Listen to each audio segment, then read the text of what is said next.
Hello students, welcome to law excellence IAS academy. ఇవాళ మనం November 14వ తేదీకి సంబంధించి హిందూ పేపర్లోని ఇంపార్టెంట్ ఆర్టికల్స్ చూద్దాం. ముందుగా ఇక్కడ చూడండి, సుప్రీంకోర్టు బుల్డోజర్ కల్చర్ గురించి ఒక తీర్పు ఇచ్చింది. దీని గురించి రెండవది వచ్చేసరికి లేయర్ డిస్క్రిమినేషన్ అంటున్నారు. ఇది డీలిమిటేషన్కి సంబంధించి. డీలిమిటేషన్ చేసిన తర్వాత సదరన్ స్టేట్స్ నష్టపోతున్నాయి, నార్థన్ స్టేట్స్ దీనివల్ల లాభపడుతున్నాయి అన్నటువంటి కంటెక్స్ట్ లో డిస్క్రిమినేషన్ వస్తుంది అనేసి. మూడవది చూడండి, సికేఎం సిండ్రోమ్. సికేఎం సిండ్రోమ్ అంటే ఏంటి? కార్డియోవాస్కులర్ కిడ్నీ మెటబాలిక్ సిండ్రోమ్ అంటున్నాం. ఇదేంటి, దీని లక్షణాలు ఏంటి, ఇవన్నీ తెలుసుకుందాం. నెక్స్ట్ చూడండి, COP29లో 2030 కల్లా $5 ట్రిలియన్ ని గోల్ గా పెట్టుకున్నారు. దానికి సంబంధించిన ఫస్ట్ డ్రాఫ్ట్ అన్నటువంటిది వచ్చింది. నెక్స్ట్ చూడండి, ఆర్టిఫిషియల్ రీఫ్ ప్రాజెక్ట్ ని కేరళలో నిర్మిస్తూ ఉన్నారు, దానికి సంబంధించి. నెక్స్ట్ ఏమో బుకర్ ప్రైజ్ కి సంబంధించి బ్రిటిష్ రైటర్ అయినటువంటి హార్వేకి ఈ సంవత్సరం బుకర్ ప్రైజ్ అన్నటువంటిది వచ్చింది. దేనికి సంబంధించి వచ్చింది, ఆ బుక్ ఏంటి అన్నటువంటి డీటెయిల్స్ చూద్దాం. చివరిగా డిఫెన్స్ స్పేస్ ఏజెన్సీ ఒక టేబుల్ టాప్ ఎక్సర్సైజ్ ని నిర్వహిస్తుంది. మరి ఈ ఎక్సర్సైజ్ దేనికి సంబంధించింది ఏంటి అన్నటువంటిది కూడా తెలుసుకుందాం. మన ఫస్ట్ ఆర్టికల్ చూడండి, బుల్డోజర్ కల్చర్కి సంబంధించి. సో దీనిని మనం గవర్నెన్స్ కింద చదువుకుంటాం. గవర్నెన్స్.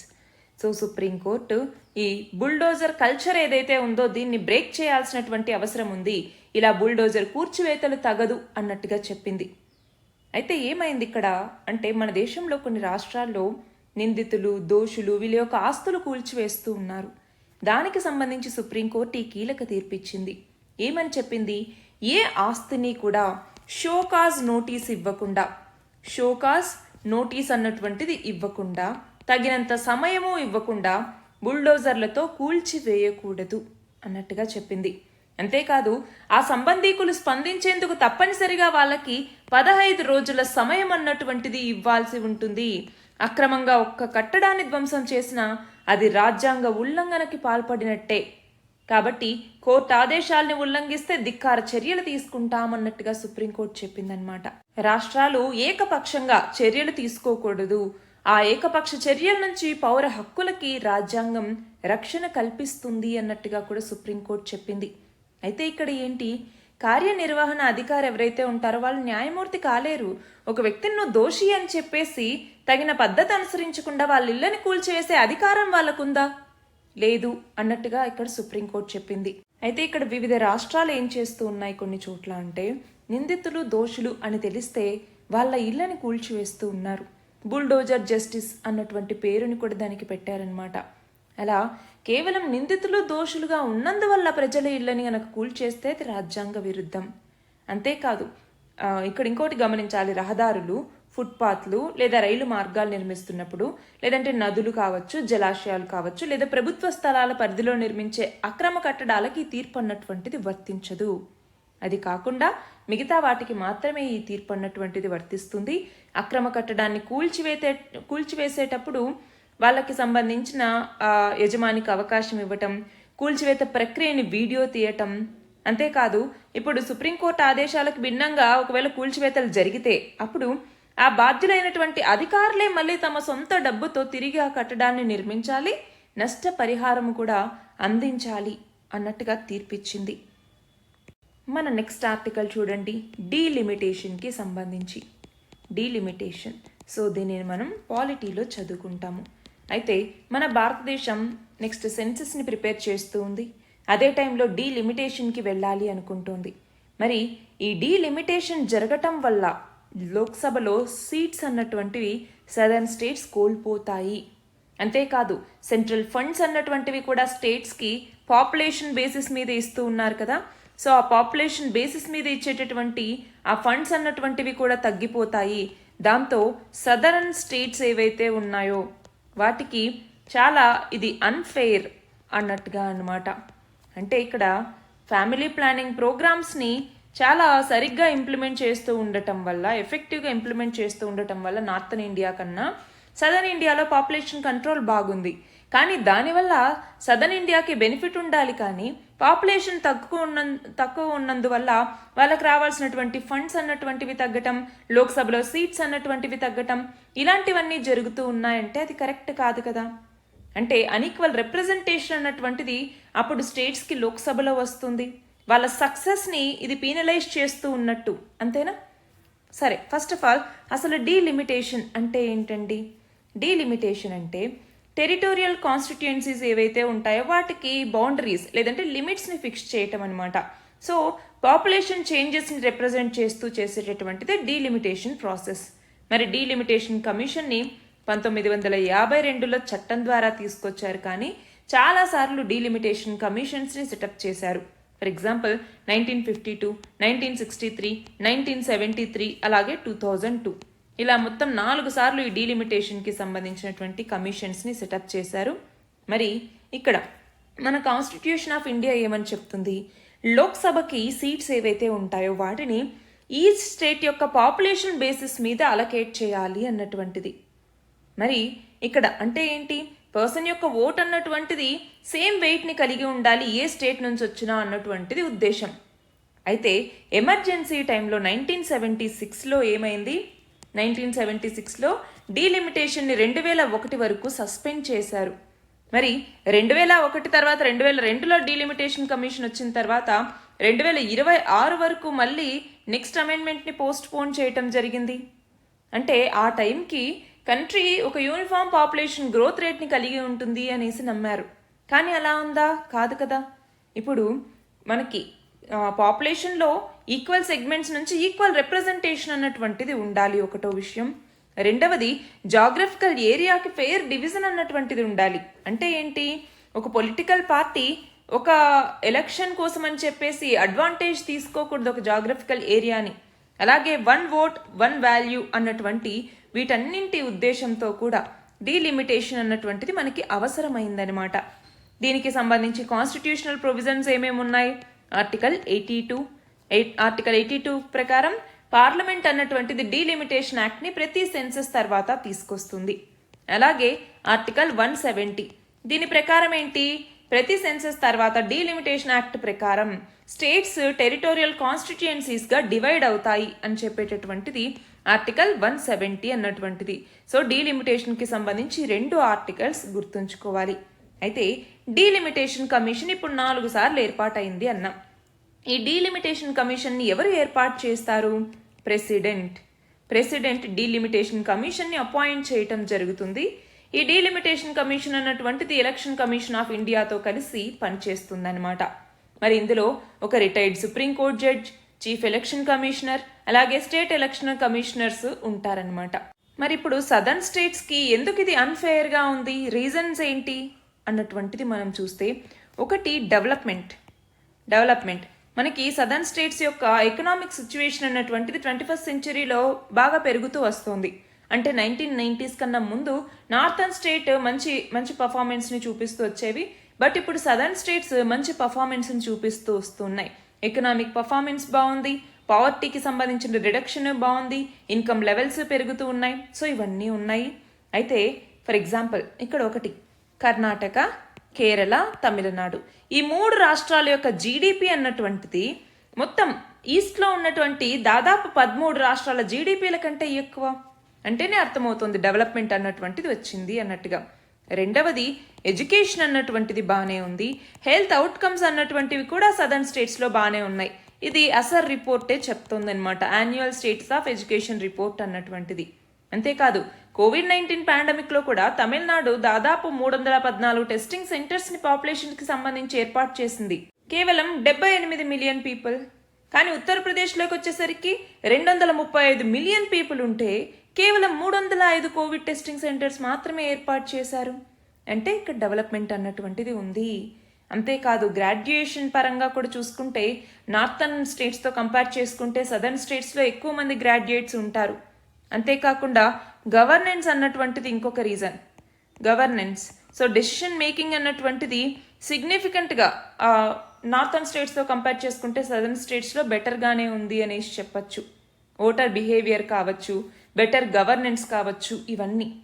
సో ఇప్పుడు ఏంటి, ఇలా ఎగ్జిస్టింగ్ పాపులేషన్ బేసిస్లో గనక పార్లమెంటరీ కాన్స్టిట్యుయెన్సీస్ని ఇప్పుడు ఏర్పాటు చేస్తే నార్థన్ స్టేట్స్లో పాపులేషన్ ఎక్కువగా ఉంది, సదర్న్ స్టేట్స్ ఏమో పాపులేషన్కి సంబంధించి మంచిగా ఇనిషియేటివ్స్ తీసుకున్నాయి. దానివల్ల ఇప్పుడు సదర్న్ స్టేట్స్ యొక్క సీట్స్ అన్నటువంటివి లోక్సభలో తగ్గిపోతే సదర్న్ స్టేట్స్ యొక్క రిప్రజెంటేషన్ అన్నటువంటిది కూడా లోక్సభలో తగ్గినట్టే కదా. సో రిప్రజెంటేషన్ తగ్గిపోతుంది, దానివల్ల ఎస్సీ ఎస్టీ రిజర్వేషన్స్ మీద ఎఫెక్ట్ పడుతుంది, ఫండింగ్ అన్నటువంటిది సరిగ్గా రాదు, డెమోగ్రాఫిక్ డివిడెండ్ అన్నటువంటిది సరిగ్గా రాదు. ఇలాంటి ఇష్యూస్ అన్ని చాలా కూడా ఇప్పుడు ఎదురవుతూ ఉన్నాయి. ఆ నేపథ్యంలోనే కొన్ని రికమెండేషన్స్ ఏంటి, ఒక మంచి ప్లాన్ అన్నటువంటి తీసుకురావాలి, నెంబర్ ఆఫ్ సీట్స్ని ఇంక్రీజ్ చేయాలి, ఎగ్జిస్టింగ్ పొజిషన్ని మెయింటైన్ చేయాలి, అడక్వేట్ రిప్రజెంటేషన్ అన్నటువంటిది ఉండేలాగా చూసుకోవాలి. ఇవన్నీ కూడా దీనికి సంబంధించి రికమెండేషన్సే. మరి ఏం చేస్తారు ఏంటి అన్నటువంటిది మనం చూడాలి. మన నెక్స్ట్ ఆర్టికల్ చూడండి, CKM సిండ్రోమ్ గురించి ఇక్కడ మాట్లాడుతూ ఉన్నారు. దీనిని మనం సైన్స్ అండ్ టెక్నాలజీలో హెల్త్ అన్నటువంటి టాపిక్ కింద చదువుకుంటాము. అయితే ఇక్కడ CKM సిండ్రోమ్ ఏంటి? CKM సిండ్రోమ్ అంటే కార్డియోవాస్కులర్ కిడ్నీ మెటబాలిక్ సిండ్రోమ్ అనేసి పిలుస్తాం. ఈ CKM సిండ్రోమ్ అన్నటువంటిది చాలా కాంప్లెక్స్ డిజార్డర్. మరి ఇందులోకి వచ్చేసరికి కార్డియోవాస్కులర్ డిసీజ్, కిడ్నీ డిసీజ్, అలానే మెటబాలిక్ అంటే ఒబిసిటీ కావచ్చు, అలానే టైప్ 2 డయాబెటీస్ కావచ్చు, వీటన్నింటితో కలిపి వచ్చేటటువంటిది ఈ యొక్క కార్డియోవాస్కులర్ కిడ్నీ మెటబాలిక్ సిండ్రోమ్ అన్నటువంటిది. ఇందులోకి వచ్చేసరికి 4 కండిషన్స్ ఉంటాయి. ఏంటి? టైప్ 2 డయాబెటీస్, ఒబెసిటీ, అలాగే కిడ్నీ ప్రాబ్లమ్స్ లేదా కిడ్నీ డిసీజ్ అన్నటువంటిది, అలాగే కార్డియోవాస్కులర్ డిసీజ్ అన్నటువంటివి. ఈ 4 కూడా ఇందులో ఉంటాయి. ఇది అంటే రిస్క్ ఫ్యాక్టర్స్ని షేర్ చేసుకుంటాయి, ఒకటి ఇంకొక దానికి లీడ్ చేస్తుంది అనమాట. మనం చూస్తే పీపుల్ చాలా మందిలో ఈ డిసీజెస్ ఒకే టైంలో ఎక్కువ కనపడుతూ ఉండొచ్చు. సో ఆ టైంలో ఇక్కడ మనం గమనించాల్సింది ఏంటి, మన హార్ట్, కిడ్నీస్, బ్రెయిన్, లివర్ ఇలాంటి మేజర్ ఆర్గాన్స్ మీద ఇది ఎఫెక్ట్ చూపిస్తుంది. మరి ఆ నేపథ్యంలోనే మెటబాలిక్ అంటే ఏంటి, మన ఫుడ్ నుంచి మనకి ఎనర్జీని తీసుకోవటం. ఒబెసిటీ అలాగే టైప్ 2 డయాబెటీస్ ఇవన్నీ మెటబాలిక్ సిండ్రోమ్ కిందికి వస్తాయన్నమాట. మరి ఈ సిండ్రోమ్ ఉన్నటువంటి వాళ్ళలో ఎలాంటి సిమ్టమ్స్ కనపడతాయి, లక్షణాలు ఎలా ఉంటాయి అంటే చెస్ట్ పెయిన్ ఉండటము, అలాగే బ్రీత్ తీసుకోలేకపోవటం, అంతేకాకుండా మన కాళ్ళు, అలాగే అరికాళ్ళు, హ్యాండ్స్ ఇవన్నీ స్వెల్ అవుతూ ఉండటం, అలాగే నడిచేటప్పుడు కాళ్ళు చాలా నొప్పులు వస్తూ ఉండటం, టైర్డ్నెస్ ఉండటం, ఆకలి లేకపోవటం, లేదంటే మరింత ఆకలి ఉండటం, లేదు డ్రై స్కిన్ అన్నటువంటిది రావటం, స్లీప్ సరిగ్గా లేకపోవటం, ఇవన్నీ కూడా. అయితే అసలు ఈ CKM సిండ్రోమ్కి కారణాలు ఏంటి అంటే, ఒకటి ఎక్స్ట్రా బాడీ ఫ్యాట్ అన్నటువంటిది. బాడీ ఫ్యాట్ ఎక్స్ట్రాగా ఉందనుకోండి, అడిపోజ్ టిష్యూ అన్నటువంటిది ఎక్కువగా ఉంది అనుకోండి, దానివల్ల ఈ CKM సిండ్రోమ్ రావటానికి ఎక్కువ అవకాశాలు అన్నటువంటివి ఉన్నాయి. అంతేకాదు ఇన్ఫ్లమేషన్ వచ్చిందనుకోండి, దానివల్ల ఇన్సులిన్ అన్నటువంటిది అంత ఎఫెక్టివ్గా పనిచేయదు, దానివల్ల ప్లేగ్ కానీ కిడ్నీ డ్యామేజ్ కానీ ఇలాంటివి కూడా వచ్చే అవకాశాలు ఉంటాయి. మరి కాంప్లికేషన్స్ ఇంకా ఎక్కువైతే హార్ట్ ఫెయిల్యూర్ అన్నటువంటిది రావటం, లేదా అరిథ్మియాసిస్ అన్నటువంటిది అంటే ఏంటి, హార్ట్ రిథమ్స్ అన్నటువంటివి అబ్నార్మల్గా ఉండటం, లేదంటే స్ట్రోక్ రావటం, ఇలాంటివన్నీ కూడా జరుగుతాయి. మరి ఇక్కడ ఒకటి CKM సిండ్రోమ్ని ట్రీట్ చేయొచ్చా అంటే, ఆ రిలేటెడ్ కండిషన్స్ ఏవైతే ఉంటాయో వాటిని ట్రీట్ చేయొచ్చు. హెల్త్ ప్రొవైడర్స్ జస్ట్ ఒక ప్లాన్ లాంటివి ఇస్తారనమాట, treatment plan. So lifestyle changes అన్నటువంటివి మార్చుకోవాలి, ఫిజికల్ యాక్టివిటీకి వెళ్ళటం, బ్లడ్ ప్రెషర్ని మేనేజ్ చేసుకుంటూ, అలాగే కొలెస్ట్రాల్, బ్లడ్ షుగర్ వీటన్నిటిని మేనేజ్ చేసుకుంటూ ఉండొచ్చు. అయితే ప్రస్తుతం ఉన్నటువంటి లైఫ్ స్టైల్ వల్ల ఎక్కువ వర్క్ అవర్స్ ఉండటం కావచ్చు, నైట్ షిఫ్ట్లు కావచ్చు, వీటన్నింటి వల్ల కూడా ఏమవుతుంది, ఇది ఇంకొంచెం వర్స్ అవుతూ ఉందన్నమాట. మరి మోడర్నిటీ ఓకే, కానీ ఈ CKM సిండ్రోమ్ అన్నటువంటిది ఎక్కువ వస్తూ ఉంది. ఆ నేపథ్యంలోనే ఇవాళ వరల్డ్ డయాబెటీస్ డేని మనం జరుపుకుంటూ ఉన్నాం. వరల్డ్ డయాబెటీస్ డేని జరుపుకుంటూ ఉన్నటువంటి నేపథ్యంలోనే మనం ఈ ఆర్టికల్ని కూడా చూస్తూ ఉన్నాం. మన లైఫ్ స్టైల్ చేంజెస్ వల్ల కూడా ఇలాంటి కాంప్లెక్స్ డిసార్డర్లు అన్నటువంటివి మనకు వస్తూ ఉన్నాయి. దాంతో డిసీజెస్ యొక్క బర్డన్ అన్నటువంటిది పెరుగుతోంది. గ్లోబలైజేషన్ ఇంపాక్ట్ అన్నటువంటిది మన లైఫ్ స్టైల్ మీద పడి హెల్త్ అన్నటువంటిది పాడవుతుంది. సో తమిళనాడు మనం చూస్తే స్ట్రాంగ్ హెల్త్ ఫ్రేమ్వర్క్ని కలిగి ఉంది. లైఫ్ ఎక్స్పెక్టెన్సీ కావచ్చు, ఇన్ఫాంట్ అలాగే మెటర్నల్ మోర్టాలిటీకి సంబంధించి కావచ్చు, ఇన్ఫెక్షియస్ డిసీజెస్ యొక్క డెత్స్ అన్నటువంటివి కావచ్చు, ఇవన్నీ నేషనల్ యావరేజ్ కన్నా చాలా బెటర్గా ఉన్నాయి. కానీ అలాంటి రాష్ట్రంలో కూడా నాన్ కమ్యూనికబుల్ డిసీజెస్ యొక్క బర్డన్ పెరుగుతోంది. 69% మందికి ప్రీ మెచ్యూర్ డెత్స్ అన్నటువంటివి సంభవిస్తూ ఉన్నాయి. మరి ఆ నేపథ్యంలోనే తమిళనాడు వివిధ స్టెప్స్ని తీసుకుంటూ ఉంది. కానీ మనము మన యొక్క లైఫ్ స్టైల్ని మెల్లిగా చేంజ్ చేసుకోవాల్సిన అవసరం అన్నటువంటిది ఉంది. వర్క్ అవర్స్, షిఫ్ట్స్ వీటిని రెగ్యులేట్ చేసుకుంటూ పబ్లిక్ హెల్త్ మెజర్స్ని తీసుకోవటం, మెడికల్ ఇంటర్వెన్షన్స్ అన్నటువంటివి తీసుకోవటం. అంటే ఒక దేశం అన్నటువంటిది అభివృద్ధి చెందుతోంది అంటే అది కేవలం ఎకానమీ వ్యూలో మాత్రమే చూడకూడదు, సొసైటీ వ్యూలో కూడా చూడాలి. సొసైటీలో ఎక్కువ మంది ఎక్కువ కాలం బతకటం, హెల్తీగా ఉండటం, హ్యాపీగా ఉండటం, వీటి వల్ల ఆ దేశం యొక్క అభివృద్ధి అన్నటువంటిది సాధ్యపడుతుంది. అప్పుడు ఇంకొంచెం యాక్టివ్నెస్ అన్నటువంటిది పెరిగి ఎకానమీ మరింత వృద్ధి చెందటానికి కూడా వీలుంటుంది. కాబట్టి మన దేశం అన్నటువంటిది కేవలం ఇలా ఎకానమీ వైపు మాత్రమే చూడకూడదు, డెవలప్మెంట్ వైపుగా చూడాలి అన్నట్టుగా ఈ ఆర్టికల్. మన నెక్స్ట్ ఆర్టికల్ చూడండి. COP29కి సంబంధించి ఎక్కడ జరుగుతోంది? అజర్బైజాన్లోని బాకులో జరుగుతోంది. మరి దీనిని మనం ఏ సబ్జెక్ట్కి లింక్ చేసుకుంటాం? ఎన్వైరన్మెంట్. అయితే ఇక్కడ మనం గమనించాల్సింది ఏంటి అంటే, ఒకటి ఈసారి న్యూ కలెక్టివ్ క్వాంటిఫైడ్ గోల్ అనేసి పెట్టుకోవటం జరిగింది. ఏంటి న్యూ కలెక్టివ్ క్వాంటిఫైడ్ గోల్ అంటే? ఇది ఒక యాన్యువల్ ఫినాన్షియల్ టార్గెట్ అనమాట. డెవలప్డ్ కంట్రీస్ దీనిని 2030వ సంవత్సరానికల్లా రీచ్ అవ్వాలి. దీని ద్వారా ఏంటి? డెవలపింగ్ కంట్రీస్కి క్లైమేట్ ఫినాన్స్ని అందించటం అనమాట. క్లైమేట్ ఫినాన్స్ని అందించటం. మనం చూస్తే ఈ డెవలప్డ్ కంట్రీస్ 2009లోనే దీని గురించి ప్లెడ్జ్ చేసినా ఇప్పటిదాకా డెలివర్ చేయలేదు. దీని ప్రకారం ఏంటి? $5 ట్రిలియన్ ఈ డెవలపింగ్ కంట్రీస్ ఏవైతే ఉంటాయో వాటికి అందించాలి.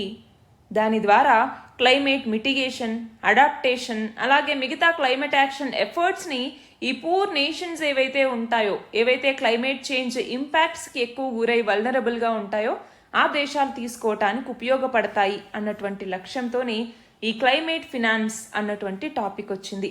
క్లైమేట్ ఫినాన్స్కి సంబంధించి పొల్యూటర్ పేస్ ప్రిన్సిపల్ అనేసి ఒకటి ఉంటుంది. ఇంకొకటి వచ్చేసరికి common but differentiated responsibility and respective capability అన్నటువంటిది ఇంకొకటి. ఈ రెండు టర్మ్స్ గుర్తుంచుకోవాలి. అయితే ఒకటి గమనించాల్సింది ఏంటి? దీనికి సంబంధించి మనము 2009లోనే దీని గురించి వచ్చిందనమాట. అయితే 2001లో మనకి క్యోటో ప్రోటోకాల్ అన్నటువంటిది వచ్చింది. ఈ క్యోటో ప్రోటోకాల్లో అడాప్టేషన్ ఫండ్ అనేసి తీసుకురావాలి. దాని ద్వారా అడాప్టేషన్ ప్రాజెక్ట్స్కి ఫుల్ ఓనర్షిప్ అన్నటువంటిది డెవలపింగ్ కంట్రీస్కే ఉండాలి. అలాగే క్లీన్ డెవలప్మెంట్ మెకానిజం అన్నటువంటిది ఉండాలి అన్నట్టుగా. అంటే ఎమిషన్ రిడక్షన్ ప్రాజెక్ట్స్ అన్నటువంటివి డెవలపింగ్ నేషన్స్లో చేపట్టాలి అన్నట్టుగా. అలానే 2010వ సంవత్సరంలో COP16 జరుగుతున్నప్పుడు మనకి గ్రీన్ క్లైమేట్ ఫండ్ అన్నటువంటి టాపిక్ వచ్చింది. సో దీని ద్వారా లీస్ట్ డెవలప్డ్ కంట్రీస్ ఫండ్, అలాగే స్పెషల్ క్లైమేట్ చేంజ్ ఫండ్, అలాగా ఈ రెండింటిని ఏర్పాటు చేయాలి అనేసి అనుకున్నారు. కానీ మళ్ళీ 2010లోనే క్యాన్కున్ అగ్రిమెంట్ అన్నటువంటిది జరిగింది. క్యాన్కున్ అగ్రిమెంట్. సో దీని ద్వారా ఏంటి అంటే ఫండ్స్ని షార్ట్ టర్మ్లో, లాంగ్ టర్మ్లో మొబిలైజ్ చేయాలి అన్నటువంటిది. ఆ తర్వాత 2015లో COP21 అన్నటువంటిది జరిగింది. ఎక్కడ? ప్యారిస్లో. ప్యారిస్ అగ్రిమెంట్ ఏం చేసింది? 2025వ సంవత్సరానికల్లా డెవలప్డ్ నేషన్స్ అన్నటువంటివి ప్రతి సంవత్సరం $100 బిలియన్ ఈ యొక్క డెవలపింగ్ కంట్రీస్కి అందించాలి అన్నటువంటిది లక్ష్యంగా పెట్టినా ఇప్పటిదాకా జరగలేదు. మళ్ళీ COP27 కావచ్చు, అలాగే COP28 ఇంతకు ముందు ఏదైతే జరిగిందో ఈ రెండింటిలో కూడా లాస్ అండ్ డ్యామేజ్ ఫండ్ అన్నటువంటి తీసుకొచ్చాయి. అంటే ఏంటి? క్లైమేట్ చేంజ్ వల్ల ఎఫెక్ట్ అయ్యే, అంటే ఇంపాక్ట్ అయ్యేటటువంటి మోస్ట్ వల్నరబుల్ నేషన్స్ ఏవైతే ఉంటాయో వాటికి ఫినాన్సెస్ని అందించటం. సో అది కూడా అట్లట్లానే అయిపోయింది. బట్ ఇంకొకటి ఏంటి? క్లైమేట్ ఇన్వెస్ట్మెంట్ ఫండ్స్ ఇప్పటికే వరల్డ్ బ్యాంక్ చేపడుతోంది. క్లీన్ టెక్నాలజీ ఫండ్ అని, స్ట్రాటజిక్ క్లైమేట్ ఫండ్ అనేసి ఇవన్నీ. బట్ ఇక్కడ మళ్ళీ ఇప్పుడు ఏంటి? ఈ యొక్క క్లైమేట్ ఫినాన్స్కి సంబంధించి అన్ని దేశాలు ఒప్పుకున్నాయి. అంతేకాదు ఇప్పుడు 2030 నాటికల్లా $5 ట్రిలియన్ రావాలి అన్నటువంటిది లక్ష్యంగా పెట్టుకున్నారు. అయితే క్లైమేట్ ఫినాన్స్కి ఇప్పుడు చాలా ఛాలెంజెస్ ఉన్నాయి. ఏంటి?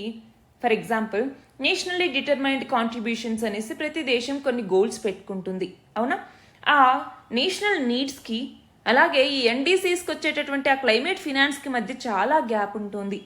అంతేకాదు లీస్ట్ డెవలప్డ్ కంట్రీస్ ఏవైతే ఉన్నాయో వాటికి క్లైమేట్ ఫండ్ అన్నటువంటిది అసలు సరిగ్గా అందట్లేదు. పోనీ క్లైమేట్ ఫండ్ వస్తోందంటే దాని అప్రూవల్స్లో చాలా స్లోనెస్ అన్నటువంటిది ఉంది. అలానే వైబిలిటీ గ్యాప్ ఫండింగ్ని సెక్యూర్ చేసుకోవాలన్నా కూడా చాలా దేశాలకు అవ్వట్లేదు. సో ఇవన్నీ ఇష్యూస్ ఉన్నా కూడా గ్లోబల్గా మనము క్లైమేట్ చేంజ్ ఎఫెక్ట్స్ని తగ్గించాలి అన్నా, గ్లోబల్ వార్మింగ్ ఎఫెక్ట్స్ని తగ్గించాలి అన్నా, మిటిగేషన్ ప్లాన్స్ తీసుకురావాలి అన్న దానికోసం సరైనటువంటి సఫిషియంట్ క్లైమేట్ ఫినాన్స్ అన్నటువంటిది డెవలపింగ్ నేషన్స్కి అందాలి అన్నటువంటిది ప్రస్తుత COP29 యొక్క ముఖ్య ఉద్దేశం. మన నెక్స్ట్ ఆర్టికల్ చూడండి, ఆర్టిఫిషియల్ రీఫ్ ప్రాజెక్ట్కి సంబంధించి. సో దీనిని మనం దేని కింద చదువుకుంటాము? ఎన్వైరన్మెంట్ అలానే జాగ్రఫీ అన్నటువంటి 2 టాపిక్స్ కింద చదువుకుంటాము. అయితే మనం గమనిస్తే జనవరిలోనే యూనియన్ ఫిషరీస్ మినిస్టర్ ఒక ఆర్టిఫిషియల్ రీఫ్ ప్రాజెక్ట్ని కేరళలో ఉన్నటువంటి ఈ విజిన్జమ్ అన్నటువంటి ప్లేస్లో స్టార్ట్ చేయటం జరిగింది. సో దీని ద్వారా దీని యొక్క ఎయిమ్ ఏంటి అన్నటువంటిది చూస్తే, ఈ ప్రాజెక్ట్ యొక్క ఎయిమ్ ఏంటనేది చూస్తే, ఒకటి అక్కడ ఉండేటటువంటి ఫిషర్మ్యాన్ ఉంటారా, ఆ ఫిషర్మెన్ యొక్క ఇన్కమ్ని డబుల్ చేయాలి అన్నటువంటిది ఒకటి లక్ష్యం. రెండవది వచ్చేసరికి ఫిష్ స్టాక్స్ని పెంపొందించాలి.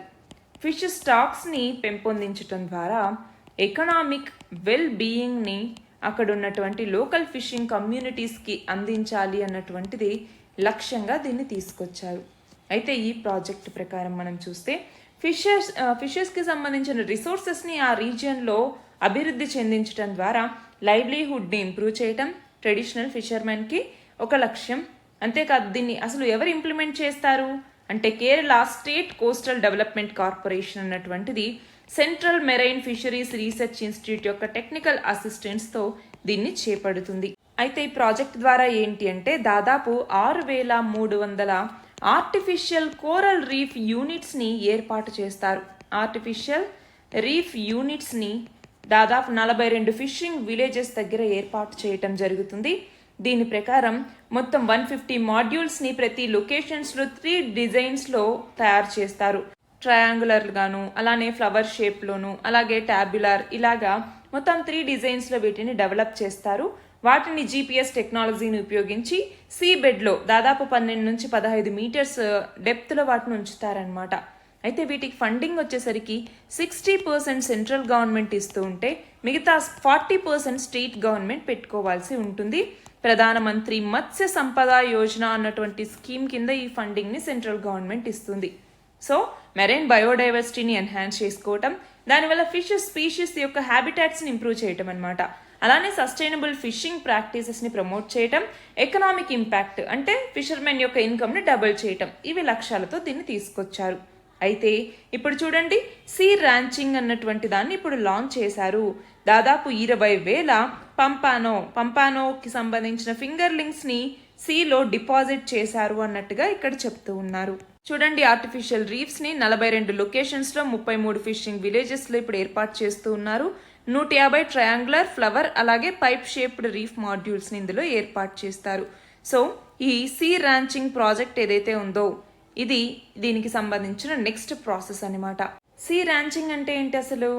యంగ్ ఫిషరీ స్పీషీస్ ఏవైతే ఉంటాయో అంటే హ్యాచరీస్, నర్సరీస్, వీటిలో రేర్ చేసిన ఆ స్పీషీస్ని న్యాచురల్ వాటర్ బాడీస్లోకి వదిలిపెడతారనమాట.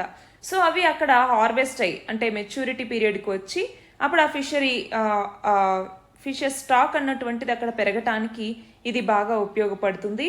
సో ఆక్వాకల్చర్కి సంబంధించిన ఒక ఫామ్గా దీన్ని మనం చెప్తూ ఉంటామన్నమాట, సీ ర్యాంచింగ్ అన్నటువంటిది. మన నెక్స్ట్ ఆర్టికల్ చూడండి, బుకర్ ప్రైజ్కి సంబంధించి 2024 బుకర్ ప్రైజ్ ఈ ఇయర్ ఎవరికి వచ్చింది అంటే సమంతా హార్వే అన్నటువంటి బ్రిటిష్ రైటర్కి ఈ ఇయర్ బుకర్ ప్రైజ్ అన్నటువంటిది వచ్చింది. ఈమె రాసినటువంటి ఆర్బిటాల్ అన్నటువంటి రచన ఈ సంవత్సరం బుకర్ ప్రైజ్కి ఎంపికైందనమాట. మరి ఈ బుకర్ ప్రైజ్ వచ్చేసరికి దాదాపు 50,000 యూరోల అవార్డుని కలిగి ఉంటుంది. ఇంగ్లీష్ లాంగ్వేజ్ నావెల్స్ ఏవైతే UK లేదంటే ఐర్లాండ్లో పబ్లిష్ అయి ఉంటాయో వాటికి ఈ ప్రైజ్ అన్నటువంటిది ఇస్తారు. మరి ఒక్కొక్కసారి ఆ ఆథర్ యొక్క కెరీర్ని ట్రాన్స్ఫార్మ్ చేయగలిగినటువంటి ప్రైజ్ ఇది. అయితే ఈ నవల్ ఆర్బిటాల్ ఏదైతే ఉందో ఇది ఒక స్పేస్ పాస్టోరల్ గురించి తెలుపుతుంది. ఇందులోకి వచ్చేసరికి ఒక 6 మంది ఆస్ట్రోనాట్స్ అర్త్ చుట్టూ తిరుగుతూ ఉంటారనమాట. వాళ్ళు దాదాపు 16 సన్ రైజెస్, సన్సెట్స్ చూస్తూ ఉంటారు. సో ఆ టైంలో ఆ క్యారెక్టర్స్ యొక్క ఇంట్రాక్షన్స్ గురించి ఈమె ఇక్కడ రాస్తుందనమాట. సో మన ప్లానెట్ యొక్క ఫ్రెజైల్ బ్యూటీని క్యాప్చర్ చేస్తూ ఈమె రాసినటువంటి రచనలకి ఈ ఈ 2024కి బుకర్ ప్రైజ్ అన్నటువంటిది వచ్చింది. కోవిడ్-19 పాండమిక్ టైంలో ఐసోలేషన్ ఎక్స్పీరియన్స్ నుంచి ఇన్స్పైర్ అయ్యి ఈమె ఈ బుక్ని రాసింది. మన లాస్ట్ ఆర్టికల్ చూడండి, అంతరిక్ష అభ్యాస్ 2024 అన్నటువంటి ఎక్సర్సైజ్ గురించి. దీనిని మనం సైన్స్ అండ్ టెక్నాలజీలో చదువుకుంటాము. అయితే రీసెంట్గా డిఫెన్స్ స్పేస్ ఏజెన్సీ, ఇది మినిస్ట్రీ ఆఫ్ డిఫెన్స్ కింద ఉంటుందన్నమాట. ఇది మొట్టమొదటిసారిగా స్పేస్ ఎక్సర్సైజ్ అయినటువంటి అంతరిక్ష అభ్యాస్ అన్నటువంటి దాన్ని చేపట్టింది.